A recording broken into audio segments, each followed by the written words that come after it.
So his talk is entitled Developing Personalized Medicine in the NHS 100,000 Genome Project. Please join me in welcoming Sir Malcolm Grant.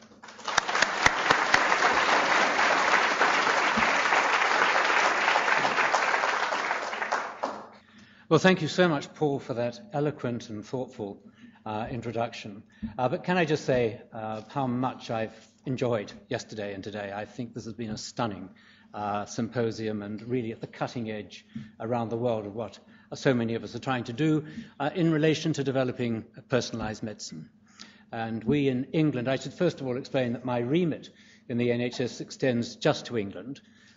Scotland and Wales have their own national health services, but that leaves us still with 55 million patients.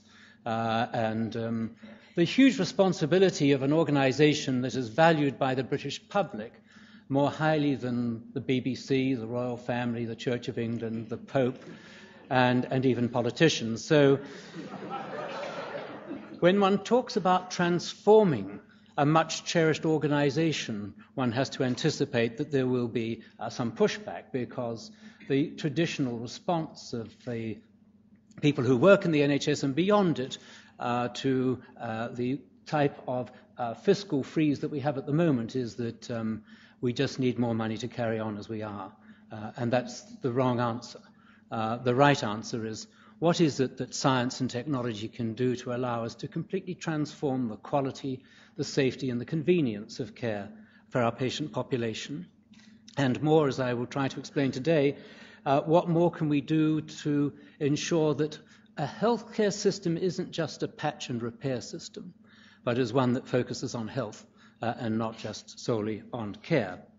So I'd like to start off by giving a little bit of background to why it is that we have embarked upon the 100,000 genome program, 55 million registered patients, but also the critical thing, which is also, I think, a commonality with British Columbia, of a single payer, but also pretty much a single provider. We consume 9.3% of GDP on healthcare in England, of which 8% is tax-borne. It's one of the highest proportions of tax-borne contribution to healthcare in the developed world. And from that is the mantra of the NHS, which is to provide care for every person free of charge at the point of need. It's a comprehensive system. Our patients do not pay, by and large, for pharmacy.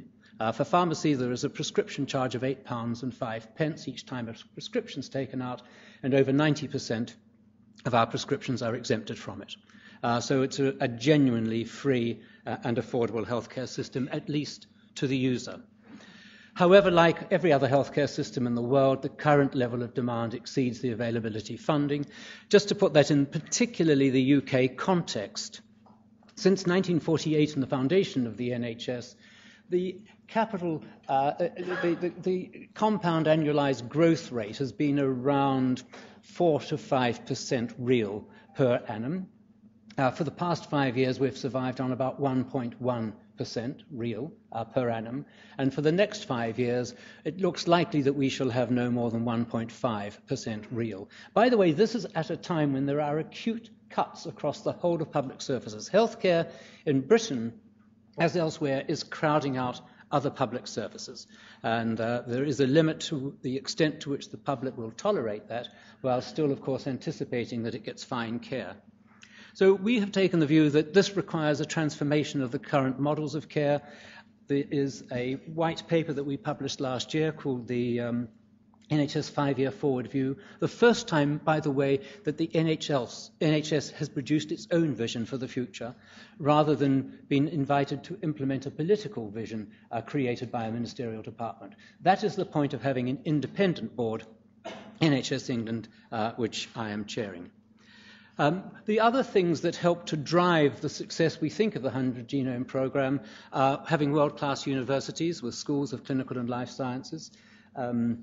4 of our universities are in the top 10 universities in the world. There's UCL and, well, I forget the other 3, but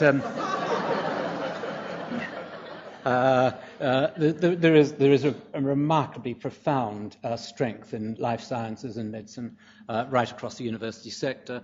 We also have very strong industries in life sciences and in data, and one of the objects of the 100,000 Genome Project is to stimulate industry and commercial development of the products across the whole of the UK, and to try to develop a home industry.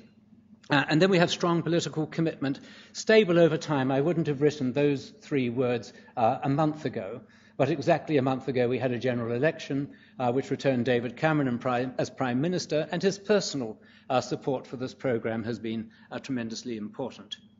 And funding. Well, when a senior politician announces a major initiative and announces a sum of money to go with it, and you look at your own budget and you wonder where the sum of money is coming from, there is a moment of confusion. We fought for some time to understand where 100 million and 200 million and 300 million would come from. But of course it comes from the NHS, and it's a relatively small proportion of the over 100 billion pounds that we spend every year. And if it is indeed a major investment for transforming the NHS, then it is a profoundly good investment. And then clinical engagement. I have to say, at the outset of this 100K Genomes Project was driven very strongly within government by a Canadian, a man from Saskatchewan called John Bell, who's now the Regius Professor of Medicine at Oxford, and also by Dame Sally Davis, whom I know a number of people in this room know. And I have to confess to being one of the deep skeptics at the beginning. I've moved my position a little, but I think today what I'm going to try and get across to you is some of the sheer complexity of what we're doing.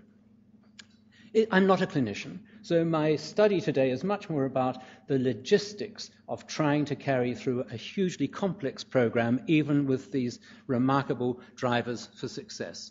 So let me just take you through very quickly the chronology. In December 2012 is the announcement by the Prime Minister. We are committed to completing the sequencing of the first 100,000 genomes by the end of 2017. In 2012-13, we set up a variety of work streams. Sally Davis set up work streams that were going to look at the scientific considerations, particularly, as I'll explain in a moment, how disease conditions would be selected for priority for participation in the program, about data storage, ethics and consent. I chaired a separate strategy group at the same time to try to understand, with the engagement of clinicians and academics, how we could get this to function as a program across the whole of the NHS. Then, between us, we established a company. Genomics England is an unusual company in that it's wholly owned by the government. There are no shares owned elsewhere, but it does help us enormously with procurement and in undertaking procurement, particularly of sequencing, without having to go through the normal government procurement processes, and that's been immensely valuable. So the vision thing. I'm not going to go into this in great detail because so many of the speakers over the last 2 days have trod along this path. But just to demonstrate that this is a philosophy that is shared by us.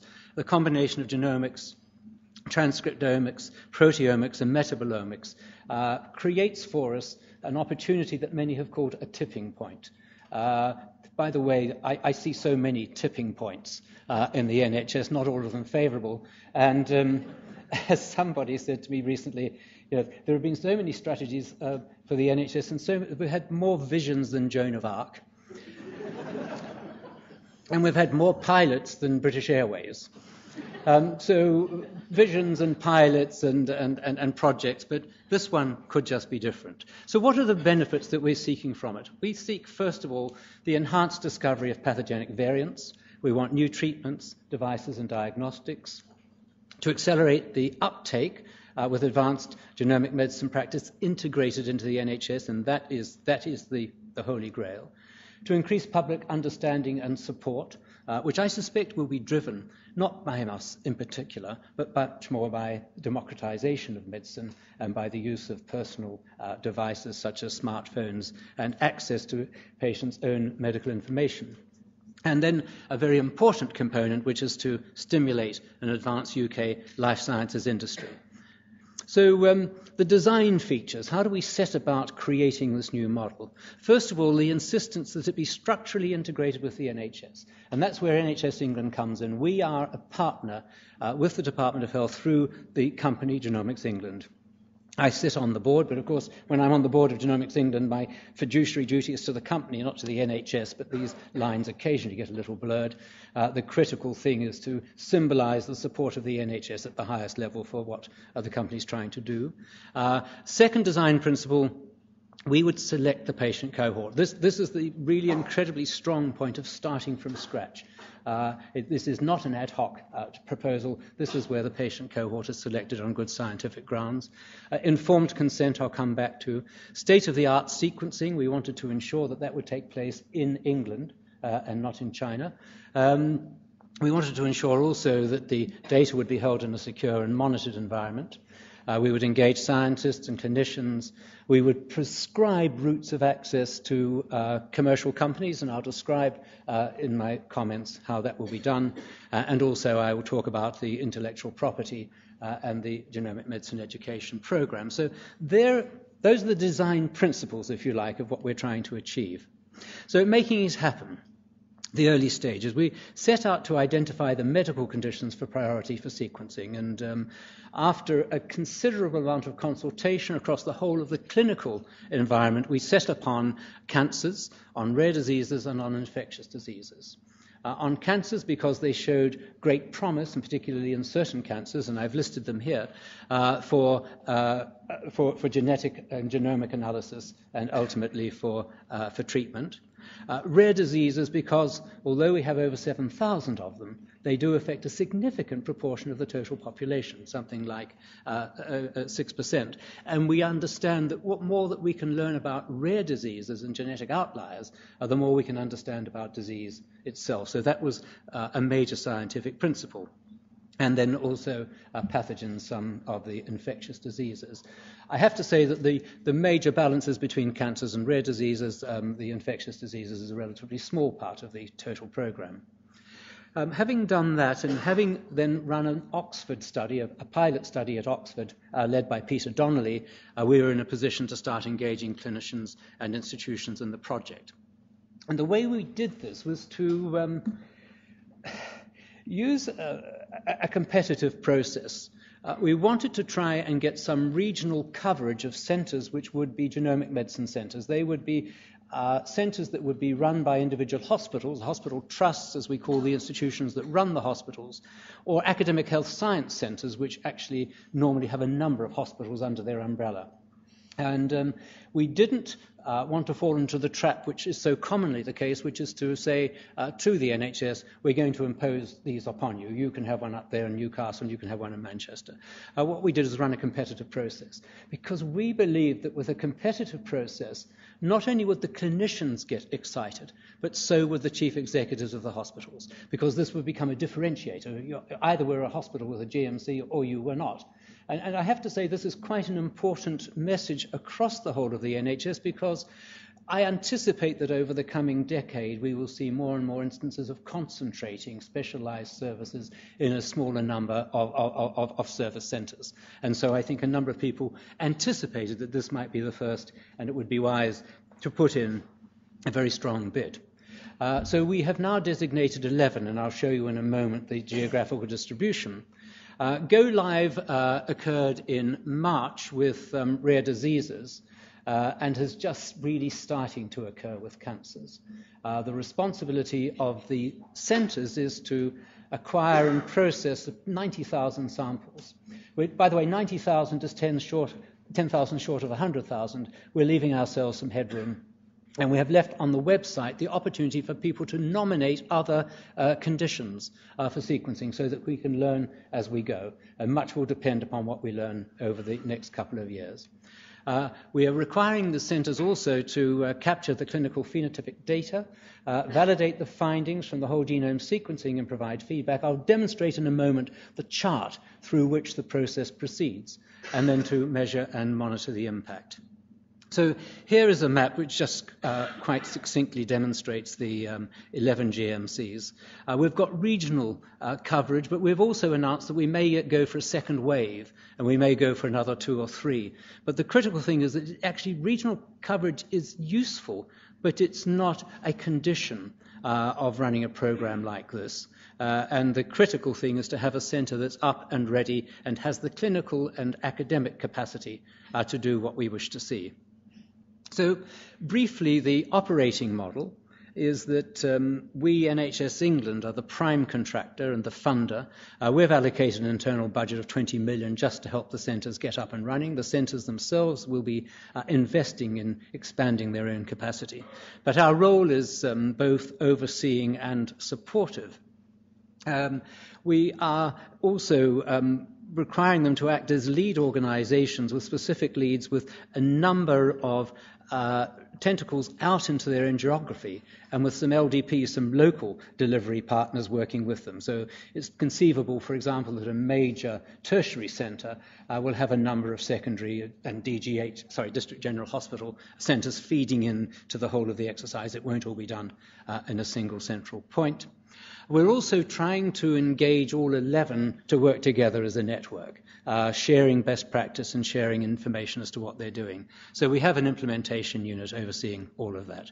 Forgive the detail of this, but these design principles, the more I've worked on this, the more critical they've seemed at each stage as we've gone through this. We're trying to do something very big across a very big population, and we're trying to do it in a way which, and I should emphasize, this is not a research project.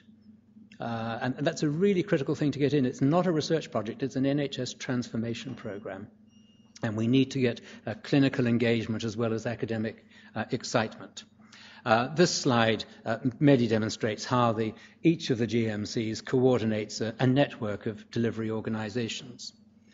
We've put everything on a contractual basis. There are key performance indicators, reporting metrics, a financial schedule, and each GMC is then paid for the successful samples which have been assessed following the sequencing, and there is a quality approval scheme and detailed specification and detailed outcome specifications for sample processing and DNA extraction, trying to ensure that the samples that eventually come through to sequencing are of a consistently high quality and have sufficient viable DNA in them to enable high quality sequencing to occur. As you might expect, we have spent a long time on developing consent, extensive engagement with patient groups to try to ensure that we have a consent that is, on the one hand, sufficiently clear and sharp for patients to understand what it is to which they're agreeing, and yet, on the other hand, sufficiently flexible to allow us 5 years or 10 years to have an ability to use the data that we have, and also to understand what are our responsibilities in relation to reporting back to patients, particularly where those patients are children. What happens over the next 10 years if a sample taken from a child then has that child growing into adulthood? It's our duty to the child or to the adult. We've had a research ethics committee spend a long, long time on this. I still find this one of the most difficult areas, actually, because if we don't get this right, we do, I think, undermine the acceptability of the whole program in the eyes of the public. So it's not one of those areas where at the moment there is huge ethical concern, as there is around the use of patient data more generally in England, and I can come back and talk about that later, perhaps in the panel session. But in this area, by and large, patients and families are queuing up to be part of this program. Nobody has a belief that this will necessarily directly affect their own care. But particularly for those families where there is a rare genetic disorder, there's huge enthusiasm to understand how the experiences of their family can be used to assist families across the country in the future. So informed consent is critical to this, and we have a consent form which is about 8 or 9 pages long, which I think is probably about 7 or 8 pages too long. We're trying to work out ways of doing this. How do we have a really lively video involving patients themselves explaining what this is about and why it's important without being proselytizing? The balance to all of this is immensely important. So I don't need to go into all of this. It's about how we assure the material and the information. But just to stress that this isn't a haphazard ad hoc process. We have buttoned everything down. We have formal agreements. We have accountabilities. And we have data sharing between the various agencies who are involved in the program. So the next stages in making it happen was the procurement of sequencing technology. Just a few words around this. When we embarked upon this, the cost of sequencing was much higher than it is today. Remember, we're going back to 2012, 2013. Our expectation at that time was it might be as much as £10,000 per sequence. We could see that it would come down, but we couldn't readily model the curve. But we also knew that by signing a contract for 90,000 sequences, there was a very significant impact of that on price. And as you can imagine, we went through a full and open procurement process, and as a consequence of that, appointed Illumina to do the work with us. There were many attractions of Illumina at the time. Their technology was certainly leading. It was also an advantage that their capacity to sequence at speed and at scale had been enhanced by taking over a company, Selexia, which had come out of the chemistry department in Cambridge. And then as a consequence of the next steps of this, Illumina already had a presence in Cambridge, and they're now moving into new premises on the Sanger Centre site, which is another way of bringing in one of the other great actors in the UK for life sciences funding, which is the Wellcome Trust. So we have their support, and we have that of the Medical Research Council in a slide that I'll demonstrate in a moment. This actually has not been all plain sailing. I would say that we are still working with some difficulty to secure absolutely viable samples for sequencing. We had assumed that FFPE was going to be problematic because of the quantity of DNA that gets destroyed in the formalin fixing process. What we had assumed, however, was that fresh frozen would be a viable answer. But early stages have demonstrated there's still quite a lot of work to do on that. We're getting there, and what we've done in our relationship with Illumina is actually just to develop a partnership to try and work together to get to the point where we have viable samples that we can use. We think we're pretty much there now. The other critical thing that we have planned for is that the samples simply wouldn't be taken in sequence, but we would also maintain a biobank of samples which would enable us in future waves of technological development to use them for proteomic, metabolomic, and other omic analysis, allowing us to move more rapidly towards a comprehensive molecular level system of information. So a very important early step safeguard. The role of the NHS through this, we've tried in this slide to demonstrate where the GMC role starts. So it starts at the top with the consent and sample collection, the DNA extraction, it goes into the biorepository, it goes through sequencing. There's then a very complex process of variant calling, interpretation, feedback to the clinician, validation and treatment. In most cases, we won't ever get right around the whole circle. But we know that we will get certainly right through, we hope, to interpretation and potentially feedback to clinicians. I'm going to go through some of those steps in a little more detail in a moment. So the critical thing around interpretation, I think, is summed up in the following slides.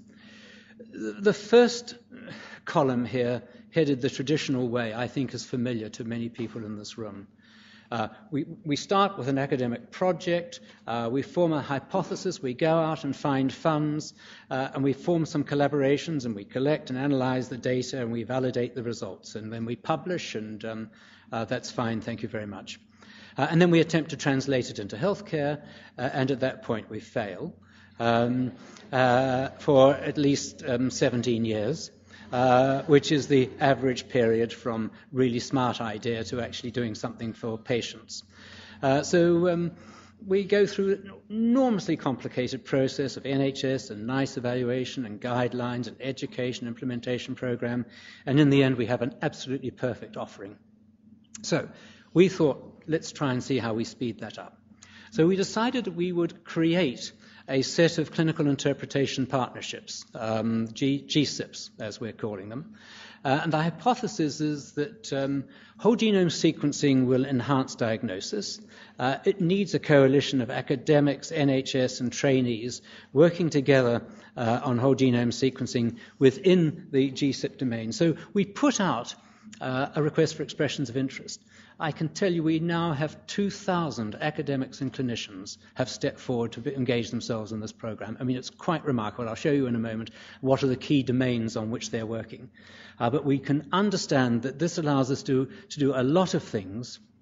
It allows us to develop our approach to variant calling, our approach to interpretation and approach to validation across a significant population in a way which I don't think has been feasible in the past.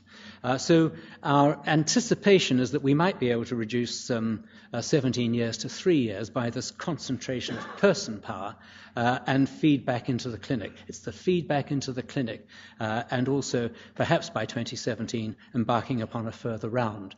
I'll come back to that in a moment. So as we thought through what these GSIPs would do, by the way, the GSIP program is chaired by Dame Kay Davis, a very distinguished geneticist at University of Oxford, and she has led this whole program. We want to accelerate academic and industry partnership in the development of diagnostics and therapies with researchers and with the NHS, and we want to equip trainees. This education part of the package is absolutely critical. Students going through medical school today would be surprised to hear the presentations that we've heard over the past 2 days. The pace of change will outstrip many of the learnings that our recent medical graduates have had. We've established within this a portal for international collaboration. We are receiving almost daily expressions of interest from around the world of collaborating with the 100,000 Genome Programme. All the data that's generated goes to the Genomics England database, and all the data are available to all. I'll demonstrate in a moment how we draw a red line around patient security and identifiable data. And we will be also using this exercise to promote R&D in the UK. So here are the key domains. I've given some examples under rare diseases just to give a sense of how different clinical interpretation groups are lining up behind different conditions. There are 15 in rare diseases. I've not listed them all, 8 in relation to cancer. But the interesting one to me was the functional domains.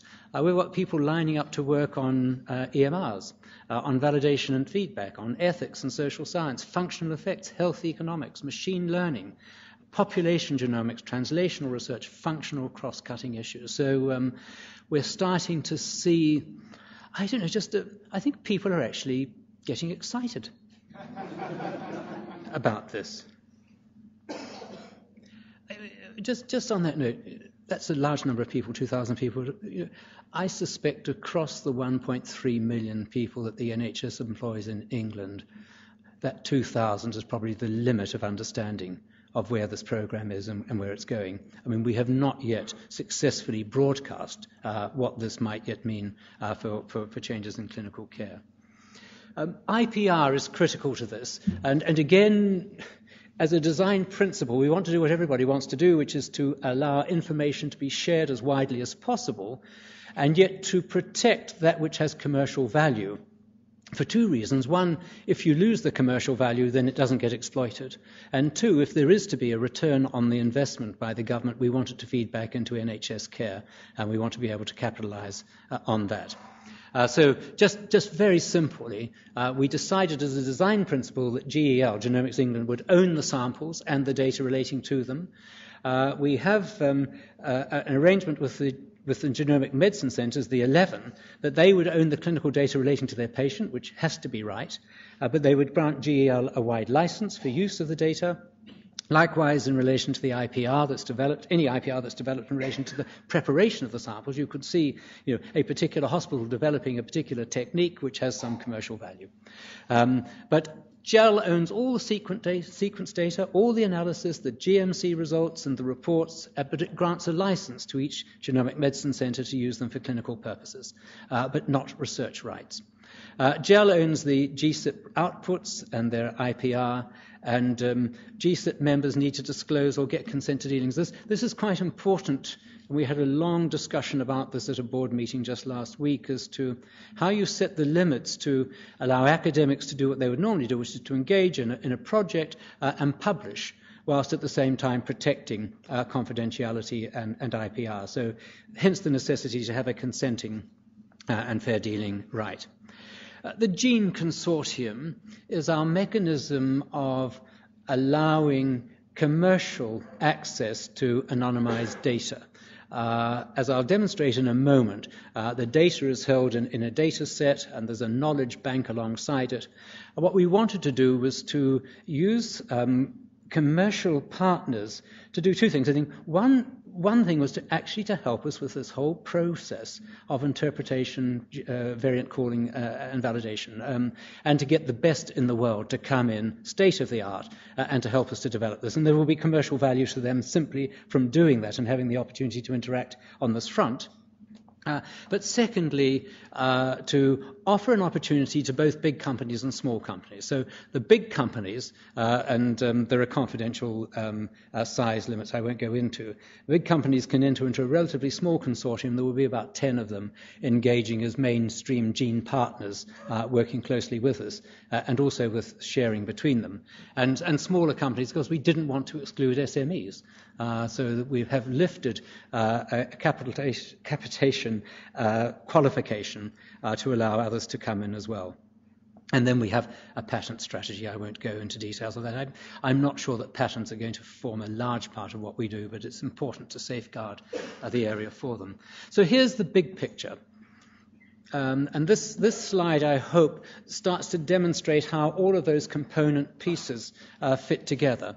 We start obviously with patients and families at the top, and the relationship with them is directly with their clinicians, who are through the NHS genomic medicine centres, but also the local delivery partners who then transfer the data and the samples to the genomic medicine centre. The DNA then goes into a repository, that's the DNA and the multiomics into a repository, and then goes to the sequencing centre, which is based at the Wellcome Trust, but is an Illumina facility. And then as we move to the right-hand side, there is, in the centre of all of this, refreshable, identifiable clinical data and a life course register, which is linked to anonymous data in the whole genome sequence. On the right-hand side, we are drawing in a great wealth of information that we hold already in primary care. Primary care in England is 100% digitized. I think this is not often understood. Patients now have the right to access their own medical records and have the right to make appointments and pharmacy engagements and repeat prescriptions online. But actually that's 55 million filing cabinets digitized as opposed to a single data set. But it's a remarkable achievement. Hospital episodes are in a different set of filing cabinets, some of them literally in paper, but no, I won't go into that. What we're able to do is to draw these data across, including the cancer registries, the rare disease registries, infectious disease, mortality data, patient entry, and start to create a huge knowledge bank against which we can then assess the sequence data that we're getting from the whole genome sequencing. And then underneath that layer, you will see the research data infrastructure, the GSIP model, primed by the Medical Research Council, sequential builds of pseudonymized data and whole genome sequencing, and there's a safe haven in here that people can work within. So the GSIP team are within the safe haven, and they're working also on annotation and quality control. Below the red firewall is the access that we grant to others.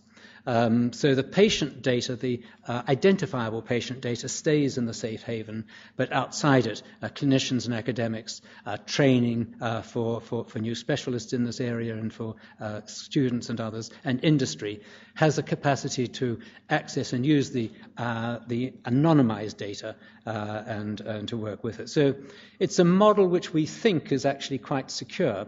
and it has a flow to it that should do the business. Okay, I won't dwell too much on the other slides but I think these do help to understand the conceptualization that we have of the whole program. Much of this slide, I think, captures much of what we've heard from other speakers over the last 2 days. We can see that clinical information can go right in the middle: diagnosis, insights, collaboration, infrastructure, equity of care, and best practice. Equity of care is quite difficult to deliver across a whole country, where the attractiveness of becoming a clinician in some parts of the country is less than the attractiveness in other parts of the country. And this is one of the reasons why we were anxious to ensure that we did have some regional coverage of the genomic medicine centres. So lesson number 1, which is capturing, analysing and sharing phenotypic data, is really hard. Again, I was quite relieved actually to hear so many other speakers make a similar point and to realise that we were not alone in this. To some extent, it's on account of the subjectivity of the way in which phenotypic data is often captured. I think Martin was making a point in the session this morning that it's also an absence of patient input into providing the phenotypic data, patient-reported outcomes, which we are promoting under a different head.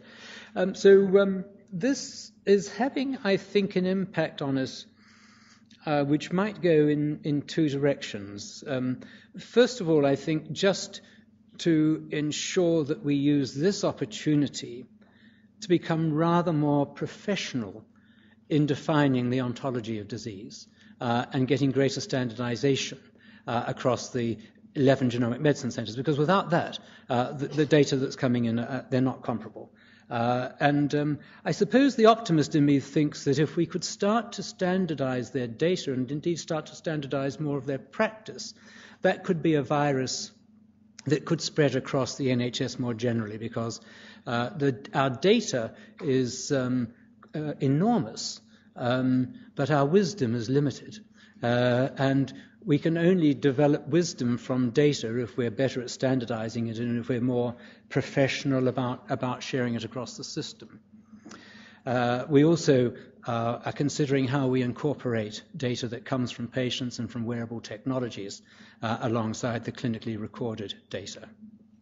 So this gives us, I hope, an understanding of how we perceive the processes of data collection, combination of data, and the analysis, and how we also, and I point to that bottom left-hand corner because I think it's an area which to me still contains enormous promise, albeit it may be a bit further out at the moment, which is how with these great mounds of data, I was very interested when Paul Terry said, big data is just a lot of data. It doesn't mean anything other than that. But what we have now, I think, is a growing industry which allows us to far better allow computers to learn, to take data which is relatively unstructured and to bring it into a more intelligible form. And one of the consequences of that, I think, is, well, am I wrong to worry too much about standardization of phenotype? Shouldn't we be following back from the genotype to ask the questions about the phenotype and go almost reverse the order? So that, I think, is a big learning point for us. So I said, my office prepared this slide and talked about the 4 Ps of precision medicine. They could have got it directly from Leroy Hood yesterday, but again, the great relief that we're heading in the same direction. I won't go into this because I think everybody is familiar with it, and I think everybody is familiar with this. What it will mean, what it could mean for the NHS, and I still retain the scepticism that you would expect of a chairman of an organisation such as the NHS. I think we've got to be very cautious. I think we're a long way yet from delivering on that big vision that we started with. We've only just started sequencing under this program. But I think some of these things that we hold out for it are perfectly legitimate. We know that we can develop molecular pathology. We're also already developing significantly across the NHS the use of richer phenotypic data and a stronger link between clinical practice and applied genomics. We want it to be more than just technology, and we're trying to understand how we develop a clinical capacity across the broader NHS, how we develop better algorithms for variant calling. We need it to be more robust, we need it to be scalable, we need it to be implementable, and above all, to get our clinical leaders involved. So, what about after 2017? I would start by saying so much has changed since I first got involved in this in 2012 that even calling 2016 is quite an issue, and calling 2017 is even more interesting. The world has been changing at a pace ever since we got engaged on this. If we were to do 100,000 genomes again in 2017, the cost would be a fraction of that, which has cost us not only to do the sequencing, but also to do the variant calling and the interpretation. I think we can see the use of the entire population as the research cohort. As we come towards the end of next year, we'll be starting to ask questions. Should we sequence every newborn child? With parental consent, obviously. What would be the point of that? Should we be sequencing more generally? Should we be going for a wider array of diseases which may be at the moment thought to be rather too remote to be informed by whole genome sequencing, but actually will become, I think, more sharply defined over the coming year? How would we move it into being a routine component of healthcare? Everybody sequenced as a norm. If it's $100 a time, if we don't do it, somebody else is going to do it. Part of me is concerned that actually, if as a healthcare system you're not on top of this, somebody else will do it. And in 5 years' time, we'll pay much more than £300 million to buy it back and to run it for ourselves. The adverse drug reactions, I think, is a huge issue, and that's been well emphasized by other speakers. Moving from fixed genomics to temporal multi-omics, by that I mean, it was put to me very nicely last week by Rick Klausner at a conference I was at, which is that the genome is a horoscope.